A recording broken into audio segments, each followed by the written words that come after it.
C'est avec joie que je salue chaque frère et chaque sœur dans le nom précieux de Jésus. Par la grâce de Dieu, nous sommes dans la maison de Dieu et nous croyons de tout du fond de notre cœur que Dieu est présent au milieu de nous, car il a dit que là où deux ou trois sont assemblés en mon nom, je suis parmi eux. Amen. Il est au milieu de nous, c'est pourquoi, surtout en ce moment où il va nous parler au travers de la bouche d'un homme, soyons dans la crainte du Seigneur, nous n'agissons plus comme nous voulons, alors à la fin de la prédication, nous serons bénis. Amen. Je vous invite à vous lever. Nous lirons aujourd'hui dans les Actes chapitre 26, versets 17 et 18. Vous allez vous asseoir et puis je vais lire encore les Écritures dans 1 Corinthiens. Actes chapitre 26.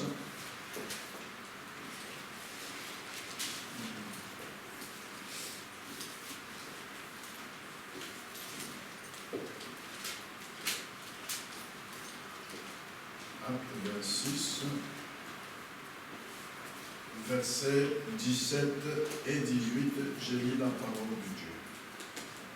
Je t'ai choisi du milieu de ce peuple et du milieu des païens vers qui je t'envoie, afin que tu leur ouvres les yeux pour qu'ils passent des ténèbres à la lumière et de la puissance de Satan à Dieu, pour qu'ils reçoivent par la foi en moi le pardon des péchés et l'héritage avec les sanctifiés. Asseyez-vous, je vous en prie.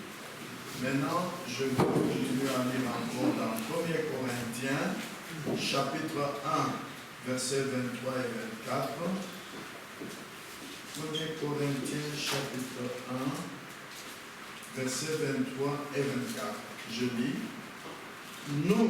Nous prêchons Christ crucifié, scandale pour les Juifs et folie pour les païens, mais puissance de Dieu et sagesse de Dieu pour ceux qui sont appelés, tant Juifs que Grecs. Et enfin, 1 Corinthiens chapitre 2, versets 4 et 5. Je lis. Et ma parole et ma prédication ne reposez pas sur le discours persuasif de la sagesse, mais sur une démonstration d'esprit et de puissance, afin que votre foi fût fondée, non sur la sagesse des hommes, mais sur la puissance de Dieu. Amen. Amen. Que Dieu ajoute ses bénédictions à la lecture de sa parole. Amen. Amen. Depuis mardi passé, je vous parle sur la démonologie du domaine religieux.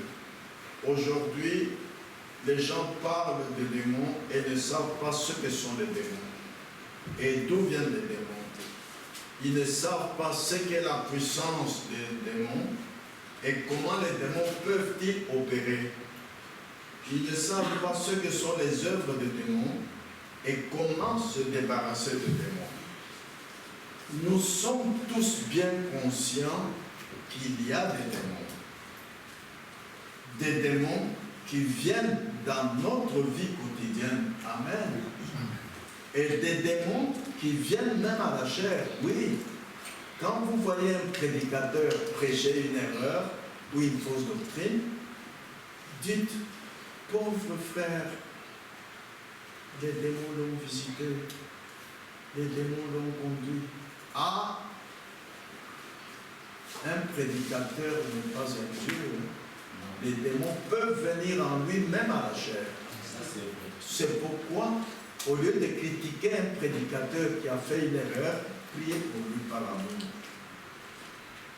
Parce que quand Jésus avait vu Jérusalem de loin, et qu'il avait le péché à Jérusalem, par compassion, il a pleuré.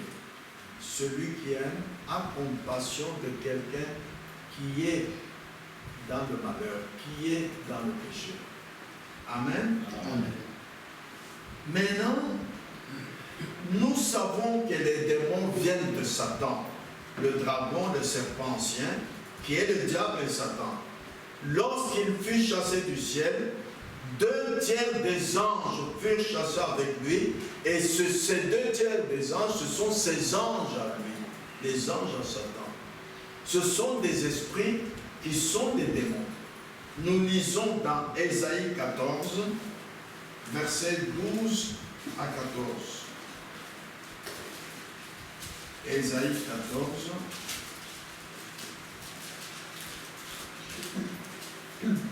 Versets 12 à 14, je lis. Te voilà tombé du ciel, astre brillant, fils de l'aurore. Tu es abattu à terre, toi le vainqueur des nations. Tu disais en ton cœur, je monterai au ciel. J'élèverai mon trône au-dessus des étoiles de Dieu. Je m'assierai sur la montagne de l'assemblée à l'extrémité du septentrion. Je monterai sur le sommet des nuées. Je serai semblable au Très-Haut. Amen. Amen. Vous voyez quelle pensée il avait? D'être semblable à Dieu. Et par là, vous voyez déjà qu'est-ce que c'est, qu'est-ce qu'un démon père. Il est toujours orgueilleux. Il se croit toujours être au-dessus de ce qu'il ne peut même pas être. Et nous lisons également dans Apocalypse 12, versets 7 et 9. Apocalypse 12.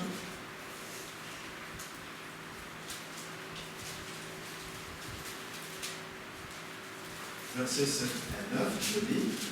Et il y eut guerre dans le ciel. Michel et ses anges combattirent contre le dragon. Et le dragon et ses anges combattirent. Mais ils ne furent pas les plus forts. Et leur place ne fut plus trouvée dans le ciel. Et il fut précipité le grand dragon, le serpent ancien, appelé le diable et Satan, celui qui séduit toute la terre. Il fut précipité sur la terre, et ses anges furent précipités avec lui. Amen. Amen. Et j'entendis dans le ciel une voix forte qui disait, maintenant le salut est arrivé, la puissance et le règne de notre Dieu et l'autorité de son Christ, car il a été l'accusateur de nos frères, celui qui les accusait devant notre Dieu jour et nuit. Amen. Frères et sœurs, comme les cieux existent, l'enfer existe aussi. De même qu'il y a les anges de Dieu, il y a aussi les anges de Satan. L'un ne va pas sans l'autre.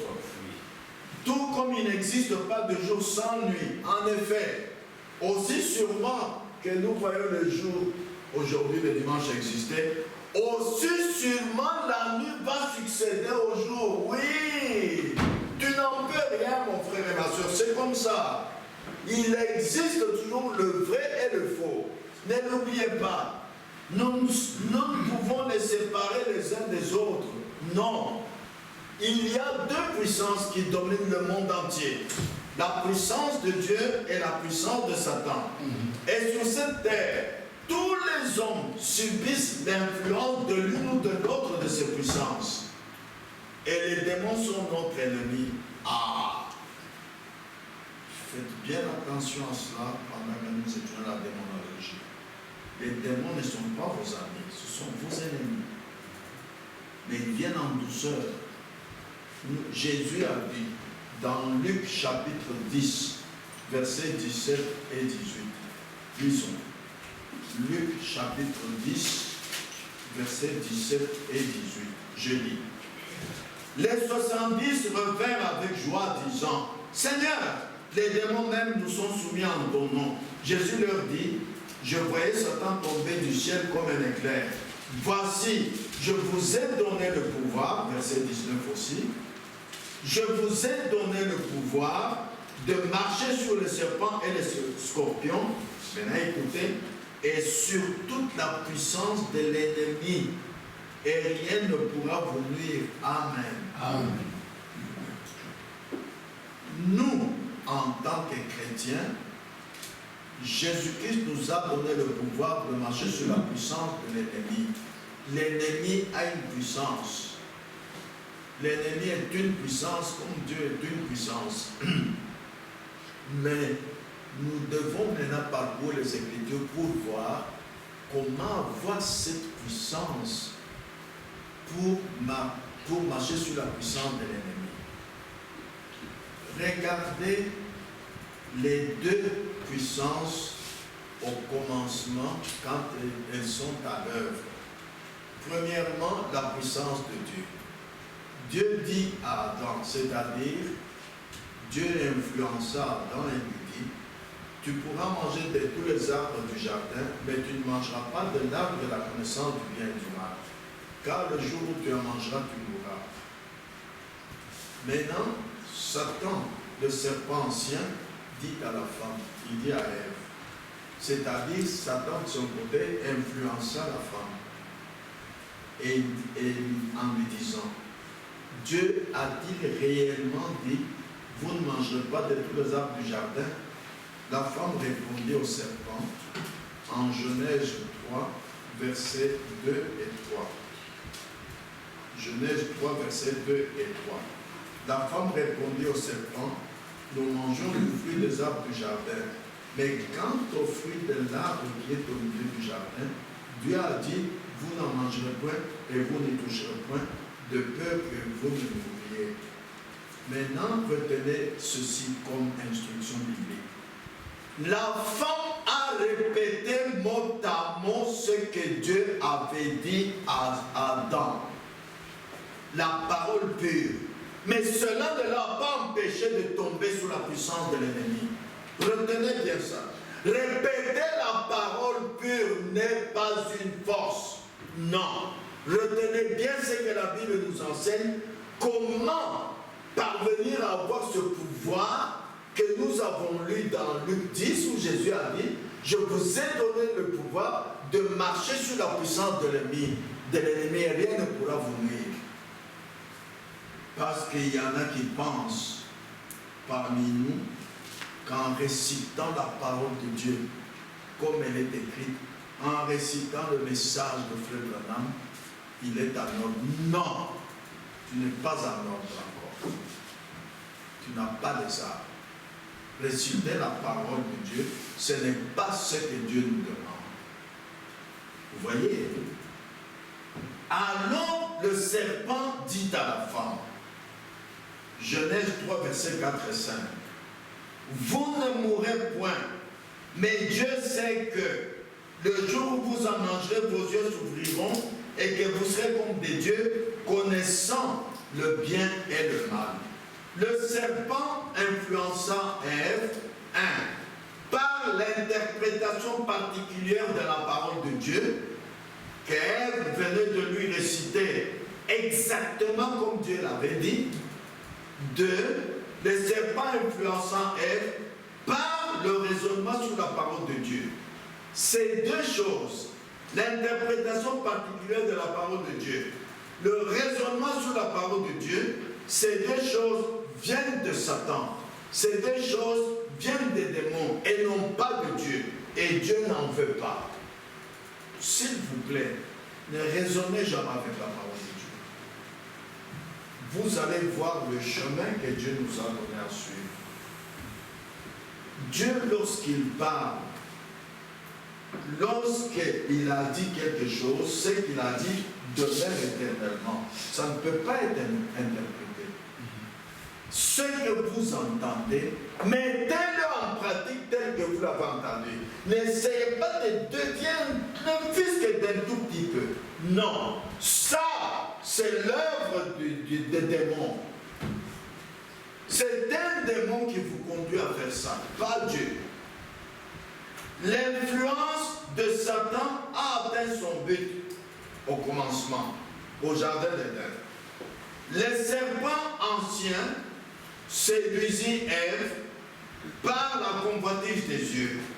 En effet, la Bible ne ment pas lorsqu'elle dit, dans Genèse 3, verset 6, je lis, la femme vit que l'arbre était bon à manger et agréable à la vue.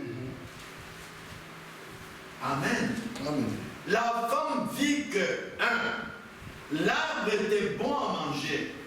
Voir ici signifie comprendre. La femme comprit dans sa pensée que l'arbre était bon à manger.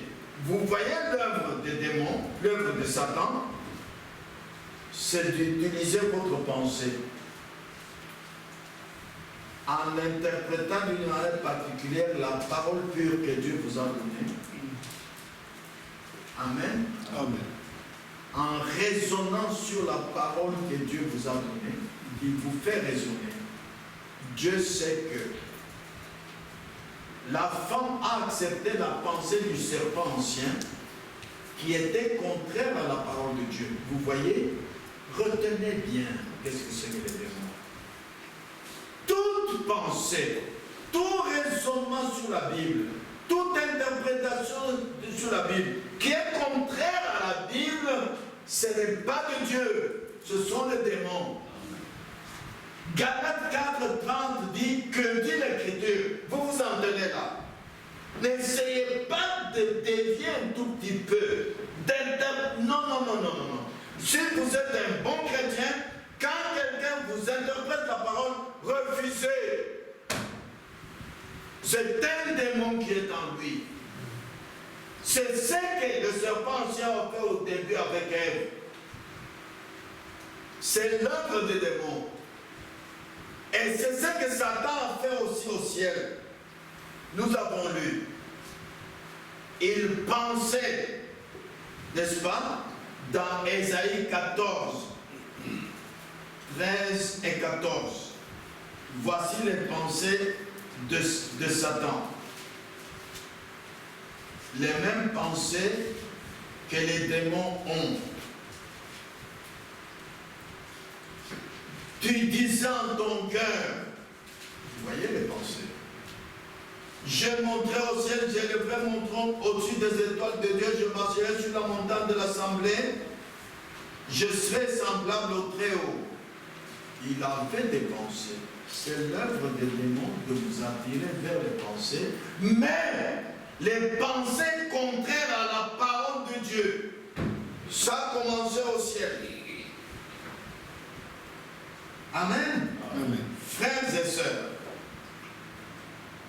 Et ça, c'est l'œuvre des démons. Pour terminer avec Genèse chapitre 3 verset 6, je vous ai lu que la femme dit que l'arbre était bon à manger et agréable à la vue. Donc, la chose même que la femme avait récité à sa bouche, qui était la parole pure, l'Éternel a dit que tous les arbres vous pouvez manger, mais l'arbre de la connaissance et du bien et du mal, vous ne pouvez pas manger de peur. Quand vous mangez, vous mourrez. Et le serpent a influencé Ève à une interprétation particulière de cette parole pure, à raisonner sur cette parole pure. Et la femme a reçu ça dans sa pensée en disant oui, c'est juste ce qu'il dit. Maintenant, la deuxième chose, la femme dit que l'arbre était agréable à la vue. Là, c'est écrit d'une manière cachée. Moi non plus, je n'irai pas très loin parce que nous sommes une assemblée mixte. Le serpent a séduit Ève. C'est pourquoi aujourd'hui, il y a également des esprits séducteurs. Nous allons y arriver. A séduit Ève en l'influençant par la convoitise des yeux. Pas en parlant, non. Même aujourd'hui, quand vous allez dans la ville de Bruxelles, il y a beaucoup d'esprits séducteurs qui ne parlent pas de femmes en mini-jupe, de femmes en mini-robe, de femmes en soutien-gorge, parce que c'est l'été, il y a du soleil, pas de blouse au-dessus. Vous voyez? Ça, ce sont les esprits séducteurs, sans parler. La femme vit que l'arbre était bon à manger et agréable à la vue. Les serpents séduisent Ève en l'influençant par la convoitise des yeux. C'est pourquoi 1 Jean 2,15 dit, n'aimez point le monde, ni les choses qui sont dans le monde. La convoitise de la chair, la convoitise des yeux. Pourquoi? Parce que ça vient du diable. C'est l'œuvre des démons. Et les démons sont votre ennemi. Qu'est-ce que le serpent a fait pour séduire Ève? Par la convoitise des yeux, en lui montrant tout simplement ce qui attire le regard. Ce agréable à la vue humaine, sur l'arbre de la connaissance du bien et du mal. Je pense que ceux qui sont adultes comprennent ça. Sans parler, montrer ce qui attire une femme. Une femme montre à l'homme ce qui attire l'homme. Et Ève a commis adultère. Ça se fait encore aujourd'hui. Sans parole. Sans parole. Les femmes prostituées qui passent dans la rue ne parlent pas, ils ne disent pas venez ici, venez vers moi. Non. Calmement. Nous allons le voir plus loin. Elle marche d'ailleurs à petits pas. Nous allons le lire dans la Bible plus loin. Vous voyez, avec des mini-jupes très courtes. Très courtes. Et quand elles arrivent dans le métro, elles s'assiedent, elles prennent quelque chose, elles mettent au-dessus. Quand elles marchent, la robe est déjà si courte que, par l'hypocrisie, elles essayent de tirer. C'est ça la séduction. Par la convoitise des yeux. Voilà pourquoi nous avons les esprits séducteurs aujourd'hui qui font la même œuvre. En silence, ils séduisent. Alors, Ève commet adultère avec le serpent. C'est pourquoi l'enfant qui naquit d'Ève, qui s'appelle Caïn, n'est pas l'enfant d'Adam. La Bible dit Caïn qui est du malin. Le malin, c'est Satan. La Bible dit dans 2 Timothée chapitre 3, s'il vous plaît, que Dieu vous conduise à savoir que la séduction, ça se fait en silence, en douceur, mais ça vous amène à perdre votre âme. 2 Timothée chapitre 3, versets 16 et 17, la Bible dit ceci. Toute écriture est inspirée de Dieu et utile pour enseigner, pour convaincre, pour corriger, pour instruire dans la justice, afin que l'homme de Dieu soit accompli et propre à toute bonne œuvre. Amen. L'œuvre de Satan au commencement au jardin d'Éden nous conduit à recevoir l'enseignement biblique sur comment les démons peuvent-ils opérer dans une personne aujourd'hui. Les démons sont des esprits. Et ces esprits, lorsqu'ils entrent dans l'homme, ils donnent leur nature à l'homme.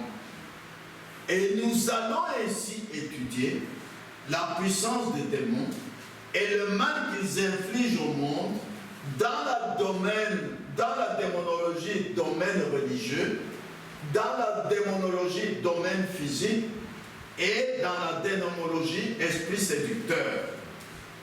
Nous irons doucement. Premièrement, dans la démonologie, domaine physique, par exemple, le cancer, c'est la nature du démon. Lorsque ce démon qui s'appelle cancer entre dans une personne, alors cette personne a le cancer dans le corps. Et le cancer, la médecine ne peut pas guérir cela. Mais lorsque le démon est chassé par la foi en Jésus-Christ, la personne qui avait le cancer est guérie immédiatement. Il suffit de chasser seulement le démon. Vous voyez ce que je vous ai dit au début, que quand les démons qui sont des esprits entrent dans une personne, ils donnent leur nature à la personne. Dans le domaine physique, un aveugle, ce n'est pas une maladie. C'est un démon qui est aveugle, sa nature. Quand il entre en toi, tu deviens aveugle. La médecine ne guérit pas un aveugle. Il suffit que ceux qui ont la foi, la véritable foi en Jésus-Christ, chassent le démon d'aveugle et directement tu retrouves la vie. Amen. Amen. Ah. Épilepsie également, c'est la nature du démon. Rappelez-vous, en Matthieu 17, versets 14 à 16, que nous avions lu mardi passé. Relisons. Matthieu 17, versets 14 à 16. Lorsqu'ils furent arrivés près de la foule, un homme vint se jeter à genoux devant Jésus et dit, Seigneur, aie pitié de mon fils qui est lunatique et qui souffre cruellement. Il tombe souvent dans le feu et souvent dans l'eau. Je l'ai amené à tes disciples, ils n'ont pas pu le guérir. Retenez ça. Maintenant, écoutez verset 18 à 19. Jésus parla sévèrement aux démons qui sortit de lui, et l'enfant fut guéri à l'heure même.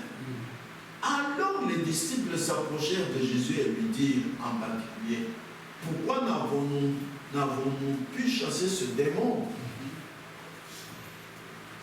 Ici, il y a deux choses. La chose certaine, comme je vous l'ai dit, l'épilepsie, c'est un démon dans le domaine physique. Il entre, il donne sa nature à votre corps. Maintenant, vous êtes épileptique. Il faut qu'on chasse ce démon, alors tu es guéri immédiatement. Mais, cependant, les disciples de Jésus, ils étaient derrière le meilleur pasteur qui soit. Ils étaient dans la meilleure église. Comment n'ont-ils pas pu chasser ce démon? Demandez-vous pourquoi. Aujourd'hui, je vous l'ai dit et je vous le répète, dans chaque grand réveil, la grande chose que nous recherchons, c'est amener les âmes perdues à Christ, réveiller l'Église, la ramenant à un état spirituel, là où il doit être, dans une communion intime avec Dieu.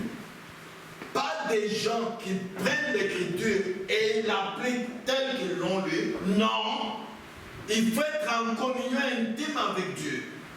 Parce que Jésus a dit, quand le Saint-Esprit viendra, il vous conduira dans toute la vérité. Un véritable croyant, c'est celui qui se laisse conduire par le Saint-Esprit en toutes choses.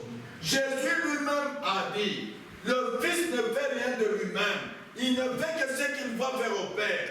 Et la Bible dit, Jésus nous a été donné comme exemple afin que nous marchions sur ses traces. Un véritable chrétien ne fait rien de lui-même. Ça, c'est diabolique. Prendre la parole telle qu'elle est et la répéter, c'est ce qu'elle va faire devant le serpent, mais elle est tombée.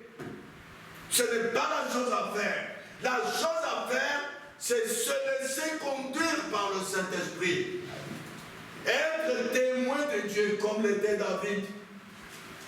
Être seulement celui qui fait l'expérience personnelle avec Dieu et qui est témoin de ce que le Saint-Esprit fait dans ta vie. Ce n'est pas toi qui le fais. David a dit, c'est Dieu qui m'a donné la puissance de tuer le lion et l'ours. Il me donnera la puissance de tuer cet incirconcis Goliath. David n'a jamais dit, moi, je suis croyant, j'ai tué Goliath, j'ai tué le lion et l'ours. Non. Non. Il a donné la gloire à Dieu. Amen. Voilà ce que Dieu demande dans tout réveil. Et la troisième chose, alors en ce moment, lorsqu'on doit prier pour les malades, nous n'allons pas faire comme les disciples de Jésus. Les malades viennent ici, nous imposons les mains, nous mettons de l'huile, il part, 3 ans après, 4 ans après, la maladie est toujours là. Qu'est-ce que Jésus avait répondu à ses disciples? C'est par votre incrédulité. Ils avaient la foi intellectuelle. Prendre l'écriture telle qu'elle est et la mettre en pratique. C'est ce qu'elle avait fait, mais elle est quand même tombée. Cela n'est pas une bonne instruction pour vous les croyants aujourd'hui. Ça doit être une bonne instruction. Un croyant ne prend pas l'écriture, il la met en pratique. Non, il dit Seigneur, conduis-moi. S'il te plaît, conduis-moi par ton esprit. Je suis devant tel cas. Et il attend la conduite du Saint-Esprit. Voilà ce que c'est qu'être chrétien. En ce moment-là, nous allons prier pour les malades et ils seront toujours guéris. Nous allons chasser les démons et nous allons toujours réussir comme Jésus l'avait fait. Amen. Amen. Amen. Ah. Jésus a dit dans Luc 10, 19 qu'il nous a donné le pouvoir de marcher sur le serpent et le scorpion, de marcher sur la puissance de l'ennemi, rien ne pourra nous nuire. Deuxièmement maintenant, Dans la démonologie, esprit séducteur, nous lisons dans la Bible, Luc 8, 27.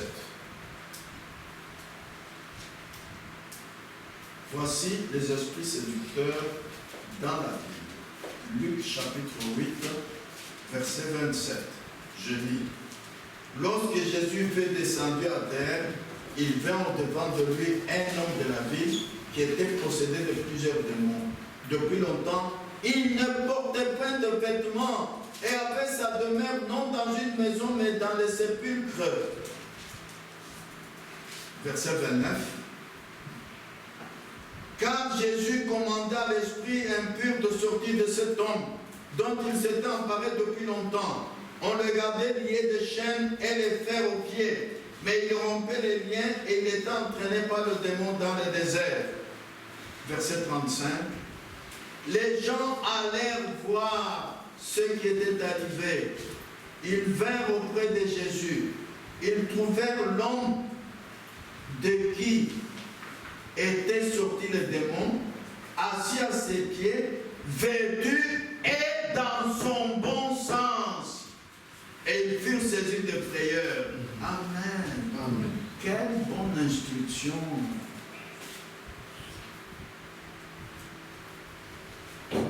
Les esprits séducteurs, quand il entre en vous, il a une puissance pour que par votre corps vous puissiez séduire tous ceux qui vous regardent. Ici dans la Bible, nous voyons que cet homme était tout nu. Mais aujourd'hui, les démons sont tellement malins que les gens sont ce qu'on appelle à moitié nus. Mais la Bible ne connaît pas de moitié nu. Comme la Bible, nulle part vous trouverez de demi-frères, demi-sœurs. Ça n'existe pas. C'est dans le langage des hommes, pas dans la Bible. Les frères de Jésus, qui sont nés de Marie et Joseph, la Bible appelle ses frères, pas ses demi-frères. Mais le monde les appellerait des demi-frères. Alors faites attention, le langage du monde n'est pas le langage de la Bible. Dans la Bible, il n'y a pas de moitié nu. Ou vous êtes vêtu, ou vous êtes nu. Donc, une femme en mini-jupe est nue. Selon la parole de Dieu. Selon le monde, ils vont vous dire, mais on ne voit que ses cuisses. Oui, elle est nue. Et ils vont dire, non, mais quand même, dites au moins, elle est en moitié nue. Non. Lisons dans le message Esprit séducteur. C'est pourquoi, frères et sœurs, quand la Bible montre aux croyants comment s'habiller, dès que vous raisonnez un tout petit peu, c'est ce que Satan avait fait devant Ève au commencement. Dieu n'aime pas les raisonnements. Prenez la parole telle que vous l'avez entendue, telle que vous l'avez lue, mettez-la en pratique. Si vous ne réussissez pas, mais comme les disciples allaient vers Jésus, comment n'avons-nous pas pu mettre cette parole en pratique? Comment avons-nous échoué de chasser ce démon d'épilepsie? Posez la question à Dieu, il est au milieu de nous. Seigneur, comment est-ce que moi, il y a des frères et des sœurs qui disent, je ne suis pas vêtu d'une manière biblique, mais moi je vois que je suis bien vêtu, qu'est-ce que tu as dit? Il va vous répondre. Le problème, c'est que les frères et sœurs ont un Dieu historique.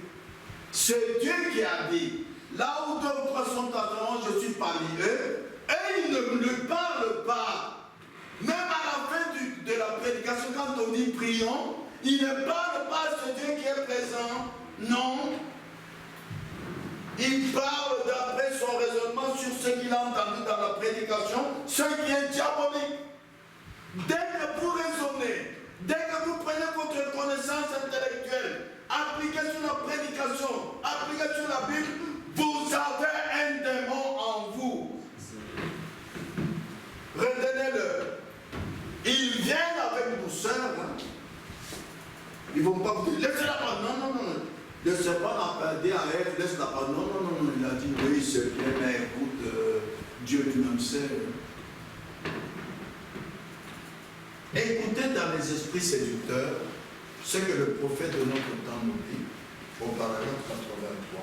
Il dit ceci.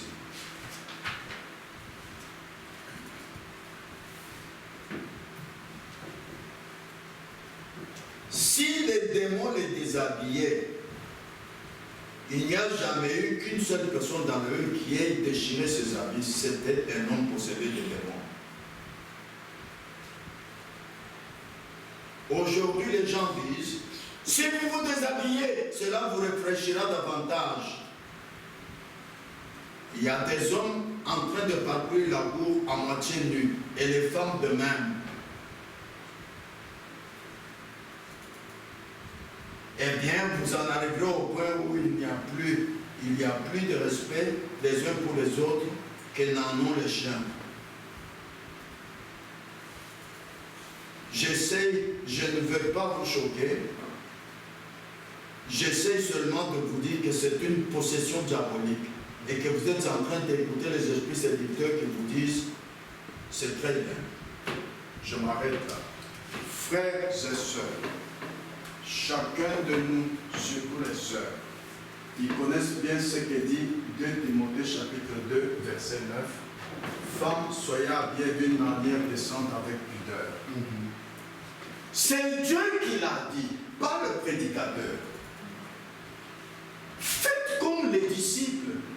Si vous voyez que vous choquez les frères ou certaines sœurs, mais dites à Dieu, Seigneur, toi qui as dit, soyez habillés d'une manière décente avec pudeur, conduis-moi à m'habiller de la sorte. La Bible dit, demandez, on vous donnera. Dieu lui donna ce que son cœur désire. Il faut commencer par le désirer.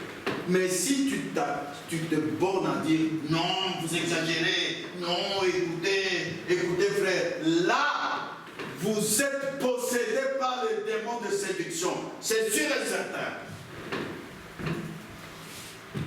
Et il y a des sœurs ou des frères qui disent, ben vous êtes là, frère Branham a dit, écoutez ce que Jésus a dit dans Luc 24, verset 45. Luc 24,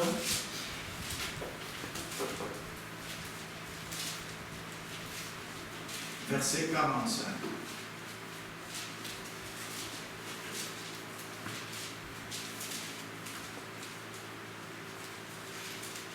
Ce n'est pas ça. Luc 22, 45. Attendez, je dois voir ce verset. Luc chapitre 24.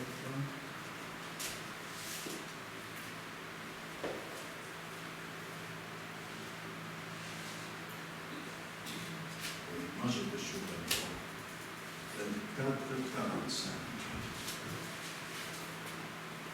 Alors, il veut l'espoir afin qu'il comprenne les écrits. Non, c'est une personne. Est-ce que j'ai noté ici? Bon, ça me fait rien. Je vais le trouver à un autre moment. Je vais vous le lire. Il dit il disait à ses disciples que vous ne comprenez pas ce que disent les prophètes. Vous êtes là à comprendre ce qu'ont dit les prophètes. Bon. Dieu nous a envoyé un prophète dans notre temps. Nous savons que la parole de Dieu est donnée au prophète et la prophétie est donnée à l'Église. Mais quand le prophète parle, c'est à lui que Dieu a donné l'Église, il nous donne la révélation, nous devons la vivre. Nous devons faire attention parce que les démons sont notre ennemi. Ils ne jouent pas avec nous. Alors, pour les démons, les esprits séducteurs, faites attention, mes frères et sœurs. Dès que votre habillement n'est pas conforme à la Bible, c'est un démon. Adressez-vous à Dieu. Frère Branham dit au paragraphe 84 des esprits séducteurs, vous avez une foi intellectuelle et vous dites, Frère Branham, je crois la Bible. Votre vie déclare que vous ne croyez pas. Vous avez des esprits séducteurs s'opposant à la parole de Dieu. Vous voyez, la Bible dit en Matthieu chapitre 7, Matthieu chapitre 7, versets 17 à 20, lisons. Tout bon arbre porte de bons fruits, mais le mauvais arbre porte de mauvais fruits. Un bon arbre ne peut porter de mauvais fruits, ni un mauvais arbre porter de bons fruits. Tout arbre qui ne porte pas de bons fruits est coupé et jeté au feu. C'est donc à leurs fruits que vous les reconnaîtrez. Amen. Nous reconnaissons les chrétiennes et les chrétiens par leurs fruits. Pas par leurs déclarations. Pas parce qu'ils chantent beaucoup. Pas parce qu'ils font des veillées de prière. Non. Judas en avait fait aussi. Mais à leurs fruits. Donc, faites attention à vos fruits, frères et sœurs. Nous lisons dans Luc chapitre 8, verset 2. Pour terminer avec les esprits séducteurs. Luc 8, verset 2. Les 12 étaient avec lui, et quelques femmes qui avaient été guéries d'esprits marins et de maladies, Marie dite de Magdala, de laquelle étaient sortis 7 démons. Maintenant, ces 7 démons qui étaient sortis de Marie de Magdala, Frère Branham donne la nature de ces 7 démons, ou ce qu'on appellerait dans le langage courant les noms de ces 7 démons. Le premier démon, sa nature c'était l'orgueil. Vous savez bien que c'est ce qu'elles sont toutes les femmes prostituées. Le deuxième c'était la vandalisme. Le troisième, celui-là, c'était l'esprit séducteur, c'était l'impureté.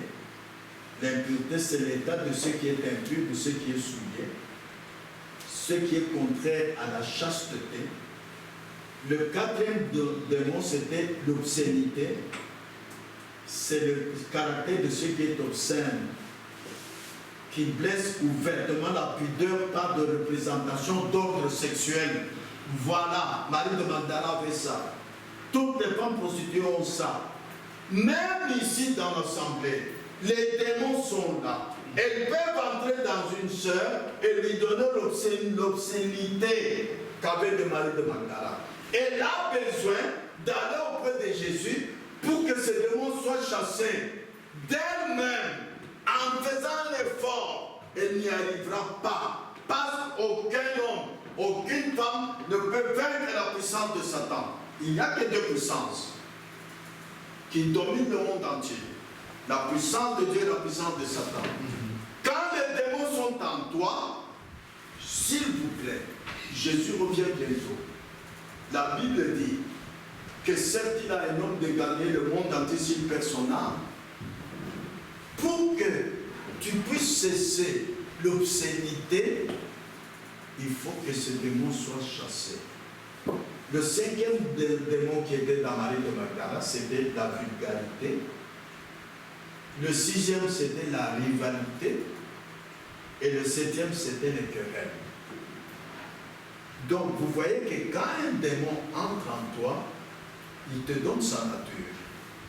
De toi-même, il n'y a aucun moyen d'abandonner ça, à moins que les démons soient chassés. Et pour qu'ils soient chassés, toi, tu dois accepter que tu l'as. Vous voyez que le père qui avait un enfant épileptique, c'est lui qui est allé auprès de Jésus en disant, mon enfant est épileptique, eh bien, je viens pour qu'il soit guéri. C'est à toi d'aller auprès de Jésus. Amen. Amen. Frère, maintenant, nous terminons par la démonologie domaine religieux. des autres démons, nous reviendrons après. Mais ces jours-ci, nous allons parler du domaine religieux. Quand vous êtes là, vous avez juste une espèce de pensée qui est contraire à la parole de Dieu. C'est un démon en vous qui vous parle. Exemple, Frère Branham a dit, si vous êtes chez vous seul dans la maison ou dans votre chambre, une pensée vient en vous et vous dit, mais danse un peu, et que je danse un peu, et vous dansez, vous avez un démon en vous qui vous parle. Parce que c'est contraire à la parole de Dieu. Amen. C'est si simple, une pensée. Mais ce que le prophète a enseigné, rappelez-vous, quand Jésus a ses disciples aujourd'hui même, je serai remis entre les mains des gens du monde, je serai maltraité, puni, je serai amené à la mort. Quand Pierre a dit, à Dieu ne plaise, qu'est-ce que Jésus lui a dit? Arrière de moi, Satan, tes pensées ne sont pas les pensées de Dieu. Toute pensée contraire à la parole de Dieu, c'est un démon en vous qui vous donne ça. Amen. Nous avons cru le message du temps de la fin. Nous sommes dans la croissance spirituelle. Ce n'est pas nous que les démons vont venir encore tromper, frères et sœurs. Toute mauvaise pensée contraire à la parole de Dieu, vous avez un démon en vous qui vous donne ces pensées.